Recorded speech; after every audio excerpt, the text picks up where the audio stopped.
नमस्कार, मी श्वेता. तुम्ही पाहताय न्यूज 18 लोकमत बुलेटिनमध्ये तुमचं स्वागत. आणि पुढच्या अर्ध्या तासात आपण पाहणार आहोत आंतरराष्ट्रीय पातळीवरच्या घडामोडी जगाच्या पाठीवर मध्ये. अमेरिकन लस निर्मिती कंपनी फायझर आता 2 ते 11 वर्षांपर्यंतच्या मुलांसाठी लस वापरण्यासाठी परवानगी मागण्याची शक्यता आहे. येत्या सप्टेंबरमध्ये यासाठी एफडीएकडे प्रस्ताव पाठवण्यात येऊ शकतो अशी माहिती कंपनीला वॉल स्ट्रीट विश्लेषकांना आणि माध्यमांना दिली. तर 16 ते 85 वर्षांच्या व्यक्तीच्या लसीकरणासाठी सुद्धा या महिन्यात परवानगीसाठी प्रस्ताव पाठवला जाऊ शकतो. ऑगस्ट महिन्याच्या सुरुवातीला गर्भवती महिलांना लस देण्याबाबतचा क्लिनिकल डेटा उपलब्ध होऊ शकतो असं देखील कंपनीतर्फे सांगण्यात आलंय. कोरोनाशी लढण्यासाठी इस्रायलमधून भारताला मदत पाठवणं सुरू झालंय. इस्रायलमधून भारताला शेकडो ऑक्सिजन जनरेटर्स, रेस्पिरेटर्स आणि अन्य वैद्यकीय साहित्य आठवडाभर पाठवलं जाणार आहे अशी माहिती इस्रायलच्या परराष्ट्र खात्यानं दिली आहे. इस्रायल नेहमीच भारताच्या सोबत आहे आणि आणखी मोठ्या प्रमाणावर मदत कशी पाठवली जाईल याचा विचार सुरू आहे अशी माहिती इस्रायलच्या परराष्ट्र खात्याच्या अधिकाऱ्यानं दिली. बोस्नियामध्ये फायझर लसीचा पहिला साठा पोहोचला. युरोपियन युनियनकडून या लसी पोहोचवण्यात आल्या. या लसी पोहोचल्या तेव्हा युरोपियन युनियनचे आयुक्त लिबर बारेली स्वतः बोस्नियात हजर होते. आम्ही बोस्निया आणि पश्चिम बाल्कन राष्ट्रांची काळजी करतो हे यावरून दिसते असं ऑलिव्हर यावेळी म्हणाले. बोस्नियामध्ये पहिल्या टप्प्यात 10,500 डोसेस पाठवण्यात आलेत. ऑस्ट्रियाचे परराष्ट्र मंत्री सुद्धा यावेळी हजर होते. मे ते ऑगस्ट दरम्यान युरोपियन युनियनकडून बोस्निया, उत्तर मॅसेडोनिया, अल्बानिया आणि कोसोव्होमध्ये 6,51,000 लसी वितरित केल्या जाणार आहेत.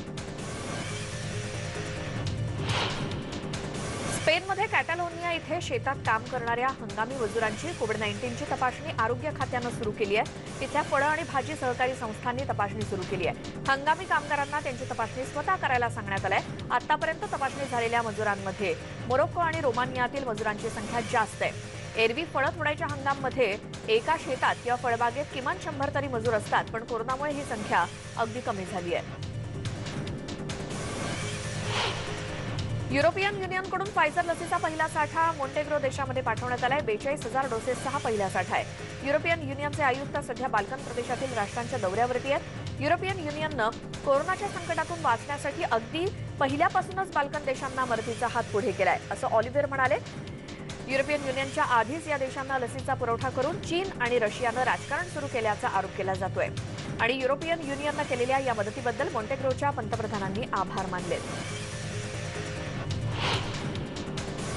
मॉन्टेग्रोमध्ये राहणाऱ्या चीनी नागरिकांना सोमवारी चीनमध्ये तयार झालेली लस देण्यात आली. चीननं इथे स्प्रिंग स्प्राउट या मोहिमेला औपचारिक सुरुवात केली. परदेशी राहणाऱ्या चीनच्या नागरिकांसाठी ही लसीकरण मोहीम चीनकडून राबवली जाते. जवळपास 432 चीनी नागरिकांना लसीचा पहिला डोस मिळालाय. मॉन्टेग्रोचे आरोग्यमंत्री आणि चीनच्या राजदूतांनी लसीकरण केंद्राला भेट दिली. चीनच्या मदतीबद्दल मॉन्टेग्रोच्या परराष्ट्र मंत्र्यांनी चीनचे आभार मानले. The Duke of Cambridge prince Williams यांनी त्यांच्या आवडत्या सॉकर क्लबला भेट दिली. इंग्लंडमधील ॲस्टॉन विला या क्लबचे प्रिन्स विल्यम्स अनेक वर्षांपासून पाठीराखे आहेत. त्यांच्या भेटीदरम्यान त्यांनी इथल्या नवीन प्रशिक्षण केंद्राचं उद्घाटन केलं आणि तिथले कर्मचारी आणि खेळाडू यांच्याशी गप्पाही मारल्या. कोरोनाच्या काळात टीमनं मदतीसाठी काय उपक्रम राबवले याचीही त्यांनी माहिती घेतली. प्रिन्स विल्यम्स हे जबरदस्त फुटबॉल प्रेमी म्हणून ओळखले जातात आणि ब्रिटनमधील फुटबॉल असोसिएशनचे ते अध्यक्ष देखील आहेत. अमेरिकेतील डेट्रॉईटमध्ये आरोग्य खात्याच्या स्वयंसेवकांनी संपूर्ण शहरभरात मोफत लसीकरण कसं घ्यायचं याबद्दल जनजागृती केली. इथे प्रत्येक घरी जाऊन लोकांना लसीकरण केंद्रापर्यंत पोहोचवण्यासाठी प्रयत्न केले जात आहेत. ही लस घेणं सुरक्षित आणि परिणामकारक आहे यासाठी कृष्णवर्णीय आणि अन्य समुदायांमध्ये जागृती निर्माण होण्यासाठी मोहीम राबवली जाते. या लसीमुळे मृत्यू होत असल्याचा किंवा आजार वाढत असल्याचा गैरसमज कृष्णवर्णीय समुदायामध्ये आहे तो दूर करून लसीकरणासाठी वारंवार आवाहन केलं जात आहे. वॉशिंग्टनच्या सर्व काउंटीजमध्ये सध्या आहे तीच परिस्थिती कायम राहणार आहे. आणखी निर्बंध घालण्यात येणार नाहीत असं गव्हर्नर जे इन्स्ली यांनी स्पष्ट केलंय. राज्यात नवीन आर्थिक सुरुवात करण्यासाठी प्रयत्न सुरू आहेत. तिथल्या उद्योगधंद्यांवर आणखी निर्बंध नसतील असं त्यांनी स्पष्ट केलं. कोरोना रुग्णसंख्येत घट झाल्यानं हा निर्णय घेण्यात आलाय. कोरोनाच्या परिस्थितीचा सविस्तर आढावा घेण्यासाठी 2 आठवड्यांची स्थगिती देण्यात आल्याचं डेमोक्रॅट्सनं सांगितलंय. कदाचित इंडोर डायनिंग आणि जिमवरती निर्बंध येऊ शकतील अशी शक्यता वर्तवली जात होती, पण संख्या कमी झाल्यानं दिलासा मिळालाय. अर्जेंटिनात कोरोनाचा कहर वाढतोय त्यामुळे इमर्जन्सी रूम सुद्धा आयसीयू मध्ये रूपांतरित करण्यात आले. डॉक्टर वेरोनिका एरवी ब्युनोस एरोजमधल्या महापालिकेच्या छोट्याशा हॉस्पिटलमध्ये फक्त विकेंडला काम करते. मात्र आता तिला या दुसऱ्या लाटेत अखंडपणे आयसीयूच्या पेशंटवरती उपचार करावे लागतात. रुग्णांच्या आयुष्यातील प्रत्येक क्षण महत्त्वाचा आहे, त्यामुळे आम्हाला वेगानं आणि योग्य ते नियोजन करूनच निर्णय घ्यावे लागतात, अशी प्रतिक्रिया तिने दिली. अमेरिकेचे राष्ट्राध्यक्ष जो बायडन यांनी कोरोनाच्या दुसऱ्या लाटेमुळे सध्या त्रस्त असलेल्या भारताला अमेरिका जमेल ती सगळी मदत करत असल्याचं म्हटलंय. भारताचे पंतप्रधान नरेंद्र मोदी यांच्यासोबत आपली चर्चा झाल्याचंही बायडन म्हणाले. भारताला सध्या ज्या गोष्टींची तीव्रतेनं गरज आहे त्या गोष्टी आम्ही त्यांना पाठवत आहोत, असं देखील बायडन म्हणाले. सध्या भारताला लस बनवण्यासाठी लागणाऱ्या कच्च्या मालाची सर्वाधिक गरज असल्याचं मोदींनी म्हटल्याचं बायडन म्हणाले. भारताला आम्ही ऑक्सिजन आणि इतर वैद्यकीय सामुग्रीही पाठवत आहोतच, इतकंच नव्हे तर शेजारी देश कॅनडा आणि मेक्सिकोला सुद्धा आम्ही मदत पाठवत असल्याचं बायडन म्हणाले.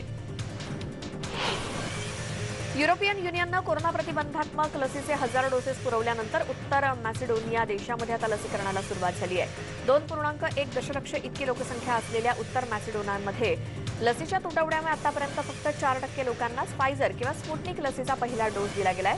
उत्तर मॅसिडोनियामधील लसीकरण मोहिमेचा विस्तार येत्या काही आठवड्यात आणखी वाढवण्याचा उत्तर मॅसिडोनिया सरकारचा मानस आहे. चिलीमधील व्यावसायिकांनी त्यांच्याकडील उपलब्ध धान्य साठा आणि अन्नसाठा अनेक गरजूंसाठी खुला करून दिलाय. राजधानी सॅन्टिएगोमधील मुख्य बाजारपेठेतील व्यापारी, व्यावसायिक आणि काही शेतकऱ्यांनी तब्बल 16,000 किलोंचं अन्नधान्य आणि खाद्यपदार्थ जवळपास 800 कुटुंबांना मदत म्हणून दिले. कोरोनाबाधितांच्या कुटुंबांना, ज्येष्ठ नागरिकांना आणि अनेक बेरोजगार झालेल्यांना या मदतीमुळे खूप मोठा दिलासा मिळालाय. गेल्या वर्षी 2020 मध्ये हजारो नागरिकांनी मदत आणि अन्नधान्य मिळावं या मागणीसाठी निदर्शनं केली होती आणि या निदर्शनांमध्ये अनेक बेरोजगार तरुणांचा समावेश होता. कोलंबियामध्ये सध्या सुरू असलेल्या हिंसाचाराबाबत सुपरस्टार जे बाल्विन यांनी दुःख व्यक्त केलंय. कोलंबियामध्ये सरकारनं करांमध्ये वाढ प्रस्तावित केल्याच्या निषेधार्थ मोठ्या प्रमाणात आंदोलनं केली जात आहेत. या आंदोलनांना हिंसाचाराचं गालबोट लागलं असून या हिंसाचारात आतापर्यंत 16 आंदोलकांचा आणि एका पोलीस कर्मचाऱ्याचा मृत्यू झाल्याची माहिती मानवी हक्क कार्यकर्त्यांनी दिली आहे. कोलंबियातील कॅली, बोगोटा आणि इतर प्रमुख शहरांमध्ये ही निदर्शनं सुरू असून सरकारनं या कोरोना महामारीच्या काळात प्रस्तावित केलेली ही करवाढ अन्यायकारक असल्याचं नागरिकांचं म्हणणं आहे. स्पेनच्या माद्रिदमधील पुराण मतवादी आणि सरकारी धोरणांच्या विरोधात कायम भूमिका घेणाऱ्या नेत्या इसाबेल डियाज अयुसो यांनी क्षेत्रीय निवडणुकांमध्ये जोरदार मुसंडी मारली असून मतदारांचा विश्वास संपादन केलेला आहे. फ्रीडम म्हणजे स्वातंत्र्य या स्लोगनखाली अयुसो यांनी प्रचार केला होता. अयुसो यांना तब्बल 44% मतदारांनी पाठिंबा दिलाय, तर त्यांच्या 3 विरोधकांना मिळून 41% मतं मिळाली आहेत. हा मावळते पंतप्रधान पेद्रो सांचेज यांच्यासाठी धक्का मानला जातोय, तर पाब्लो इग्लेसियस यांनी तर थेट राजकीय निवृत्ती जाहीर केली आहे. दक्षिण ब्राझीलमधील एका डेकेअरमध्ये काही हल्लेखोरांनी मंगळवारी हल्ला केला. या संघर्षामध्ये झालेल्या चाकू हल्ल्यात डेकेअर सेंटरमधील 3 मुलं आणि एका शिक्षकाचा मृत्यू झालाय. मिळालेल्या माहितीनुसार 14 ते 18 वर्ष वयोगटातील एक तरुण चाकू घेऊन डेकेअरमध्ये घुसला होता आणि त्यावेळी संस्थेत असलेल्या सर्वात लहान बाळांना लपवण्यात यश आलं. त्यांना फर्निचरमध्ये लपवून ठेवण्यात आलं होतं, त्यामुळे या बाळांचे प्राण वाचले. मेक्सिकोमध्ये सोमवारी उशिरा मेट्रोचा काही भाग कोसळल्यानंतर तिथे अजूनही बचावकार्य सुरू आहे. काही जण बेपत्ता असल्याचं बोललं जात होतं, त्यामुळे अशा व्यक्तींचं शोधकार्य सुरू आहे. मंगळवारी पहाटेच्या सुमारास मेट्रोचा काही भाग खाली कोसळला. मदत आणि बचाव कार्याच्या दरम्यान काही जणांना जिवंत बाहेर काढण्यात यश आलंय. अपघातात आतापर्यंतच्या माहितीनुसार 23 जणांचा मृत्यू झालाय, तर किमान 70 जण जखमी झालेत. दुर्दैवानं मृतांमध्ये काही लहान मुलांचाही समावेश आहे. जगातील अतिशय वर्दळीच्या मेट्रोंपैकी ही मेट्रो आहे. तर मेट्रोचा काही भाग कोसळल्यानंतर मेक्सिको सिटीमध्ये हरवलेल्यांचा शोध घेण्याचं काम उशिरापर्यंत सुरू होतं. मेट्रोचा पूल कोसळल्यामुळे बुलवर्डच्या दिशेनं भुयारी रेल्वेची गाडी सबवे खाली गेली आणि त्यात किमान 23 जण ठार झाले. कोसळलेल्या पुलाच्या खाली काही गाड्या सुद्धा अडकून पडल्या होत्या. मेट्रोचा पडलेला भाग बाजूला करण्यासाठी मोठमोठ्या क्रेन्सची मदत घ्यावी लागते. मेक्सिको शहरामध्ये मेट्रोला झालेल्या भीषण अपघातामध्ये आपत्तीनंतरची घटना दर्शवली गेली. त्यात कमीत कमी 23 जणांचा मृत्यू झालाय. वाहतुकीनं व्यस्त महामार्गावर मेट्रोच्या ट्रॅकचा भाग कोसळल्यानं सोमवारी उशिरा हा अपघात झाला. मेट्रोच्या एका खांबाला जोडलेला भाग, त्यावरून मेट्रो जात असतानाच तो कोसळला. मेट्रोचे 2 पेक्षा जास्त डबे खाली कोसळले आणि मेट्रोचा डबा सुमारे 15 फूट खाली कोसळलाय. मेट्रो कोसळली तेव्हा मेक्सिको सिटीमध्ये अपघाताच्या ठिकाणी आपल्या नातेवाईकांना शोधण्यासाठी अनेकांनी गर्दी केली होती. जोस डी जुआरेस यांनी आपल्या नातेवाईकांचा शोध घेतला, पण ते काही सापडले नाहीत. बेपत्ता झालेल्या आणखी काही नागरिकांचा शोध घेण्याचं काम अद्यापही सुरूच आहे. तसंच मेट्रो सेवा सुरू करण्यासाठी सगळे कर्मचारी युद्धपातळीवरती काम करतायत. सौदी अरेबियाची तेल कंपनी आरमाकोनं आर्थिक वर्षाचे निकाल जाहीर केलेत. कच्च्या तेलाच्या वाढलेल्या किमतीनंतरही गतवर्षीच्या तुलनेत पहिल्या वर्षाच्या तिमाहीत कंपनीचा नफा 30% वाढलाय. जगभरात सुरू असलेली कोरोनाची साथ, लसीकरण मोहीम, जगभरातील मंदी या सगळ्यामुळे जगात चिंता आहे. आर्थिक मंदीच्या सावटामुळे लोकांची क्रयशक्ती कमी झाली. अशा स्थितीत सुरुवातीच्या काळात तेलाच्या उत्पादनावर सुद्धा परिणाम झालेला होता. गेल्या काही दिवसात $60 प्रति बॅरल हा सरासरी दर निश्चित झाला. पण मागणी वाढल्यानं आर्माको कंपनीच्या नफ्यात 30% वाढ झाली. चीननं फिलिपिन्सच्या हुयांग बेटावरील त्यांच्या सार्वभौमत्वाचा आणि कार्यकक्षाचा मनापासून आदर करावा आणि परिस्थिती जटिल होणार नाही याची काळजी घ्यावी असं आवाहन फिलिपिन्सनं केलंय. चीननं फिलिपिन्सच्या तटरक्षक दलावर पाळत ठेवल्याचा आरोप फिलिपिन्सनं केलाय. युंग्यान बेटाच्या पाण्यामध्ये चीनी तटरक्षक दलाच्या पाणबुड्या तैनात असल्याचं लक्षात आल्यानंतर चीनच्या कृतीबद्दल चिंता व्यक्त करण्यात आली आणि फिलिपिन्सचे परराष्ट्र सचिव टिओडोरो लॉक्सिन यांनी आपली नाराजी व्यक्त करताना जी वैयक्तिक मतं मांडली ती अपमानास्पद होती असा आरोप चीननं केलाय. कोरोनाच्या जागतिक महामारीमुळे अनधिकृत स्थलांतरितांची संख्या मोठ्या प्रमाणात वाढली आहे. अनेकांच्या हाताला काम नाही, राहायला निवारा नाही. मेक्सिकन प्रवासी सोटेरो सिरिलो तसंच क्वीन्सच्या अल्फर्स्ट इथे रेल्वे ट्रॅक पुलाखाली छोट्या निळ्या तंबूमध्ये राहत आहेत. सिरिलो आणि लोपेज हे अनधिकृत स्थलांतरितांच्या वाढत्या संख्येचा भाग आहे, जिथे साथ रोगाचा कधी उद्रेक होऊ शकतो. सुदान आणि इथिओपिया यांच्यामध्ये दीर्घकाळापासून सुरू असलेल्या वादाच्या तणावाच्या पार्श्वभूमीवर एरिट्रियाचे अध्यक्ष मंगळवारी सुदानी अधिकाऱ्यांशी चर्चा करण्यासाठी खार्तूममध्ये दाखल झाले. राष्ट्राध्यक्ष इसायास अफवर्की हे खार्तूमच्या आंतरराष्ट्रीय विमानतळावरती पोहोचले आणि सुदानच्या सत्ताधारी सार्वभौम समितीचे प्रमुख जनरल अब्देल फत्ताह बुरहान यांनी त्यांचं स्वागत केलं. त्यानंतर दोन्ही नेत्यांनी सहकार्य आणि दोन्ही देशांमधील संबंध विकसित करण्याच्या मार्गावर चर्चा केली. अँड्रू ब्राउन ज्युनियर या 42 वर्षीय कृष्णवर्णीय व्यक्तीच्या 21 एप्रिल रोजी झालेल्या मृत्यूनंतर संतापाची लाट आहे. अशातच उत्तर कॅरोलिनाच्या एलिझाबेथ सिटी या ठिकाणी वयाच्या 16व्या वर्षापासून आता वयाच्या 65 वर्षापर्यंत असलेल्या अर्नेस्ट बॅक्स या व्यक्तीनं आपल्या शू रिपेअरिंग बॉक्स शॉपच्या बाहेरील खिडकीमध्ये ब्लॅक लाईव्ह मॅटरचं चिन्ह प्रदर्शित केलेलं आहे. यूकेचे पंतप्रधान बोरिस जॉन्सन यांनी मंगळवारी अमेरिकेचे परराष्ट्र मंत्री अँटनी ब्लिंकन यांचं डाउनिंग स्ट्रीट इथे या ठिकाणी स्वागत केलं. 2 वर्षांनंतर प्रथमच त्यांची समोरासमोर भेट झाली. 7 औद्योगिक देशांच्या G7 परिषदेमध्ये परराष्ट्र मंत्र्यांच्या बैठकीला हजेरी लावल्यानंतर ब्लिंकन यूकेमध्ये आले.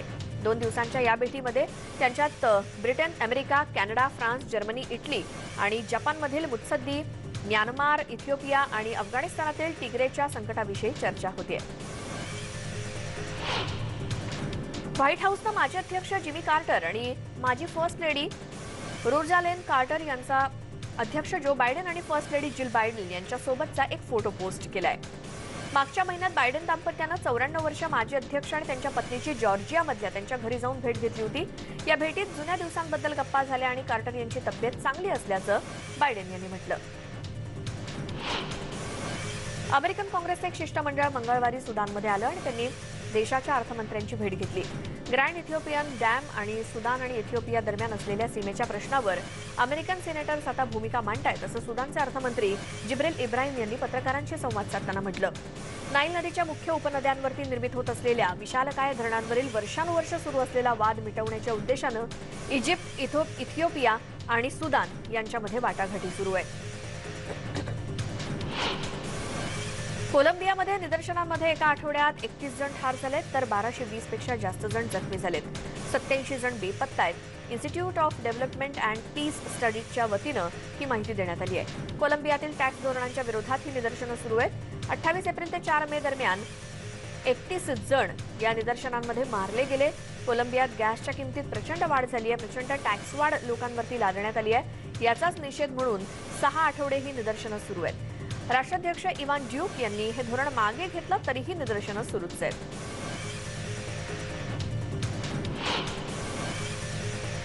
आणखी काही बातम्या. स्वागत. पुन्हा पाहूयात आंतरराष्ट्रीय पातळीवरच्या काही घडामोडी.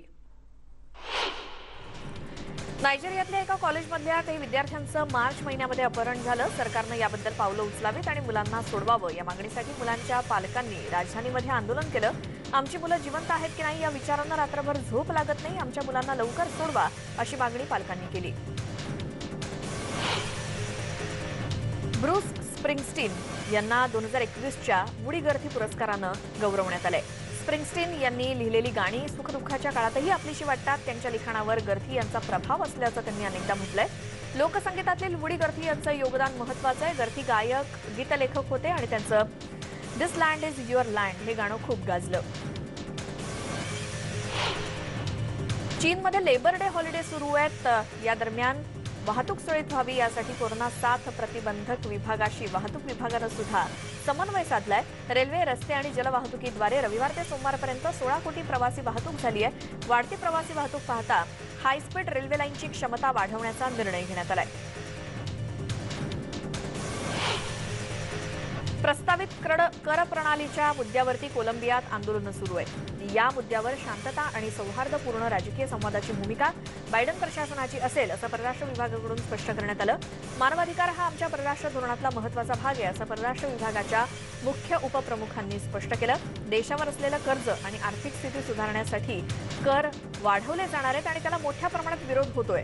बुधवारपासूनच्या या आंदोलनादरम्यान आतापर्यंत 16 आंदोलक आणि एका पोलिसाचा मृत्यू झालाय. कोलंबियाचे अध्यक्ष इवान ड्यूक यांनी करवाढ मागे घेत असल्याचं रविवारी जाहीर केलं. त्यानंतर तिथल्या अर्थमंत्र्यांनीही राजीनामा दिला. पण अजूनही मोठ्या प्रमाणात आंदोलनं, रास्ता रोको सुरूच आहेत. स्पेसएक्स कंपनीनं फाल्कन 9 रॉकेट मंगळवारी लॉन्च केलं. अमेरिकेतल्या फ्लोरिडामधील केनेडी स्पेस सेंटरमधून हे उड्डाण झालं. या उपग्रहाद्वारे कंपनीकडून 60 स्टारलिंक उपग्रह रॉकेटद्वारे अवकाशात पाठवण्यात आले. द लायन किंगच्या प्रिक्वेलवर सध्या दिग्दर्शक बेरी जेनकिन्स काम करतायत. किंग मुसाफाच्या लहानपणातल्या कथेवरती काम सुरू असल्याचं बेरी यांनी सांगितलं. लॉस एंजेलिसमध्ये चित्रीकरण सुरू आहे. बेरी जेनकिन्स यांना आतापर्यंत मूनलाइट, द बिल स्ट्रीट कुड टॉक यासाठी ऑस्कर पुरस्कारांनी गौरवण्यात आलंय.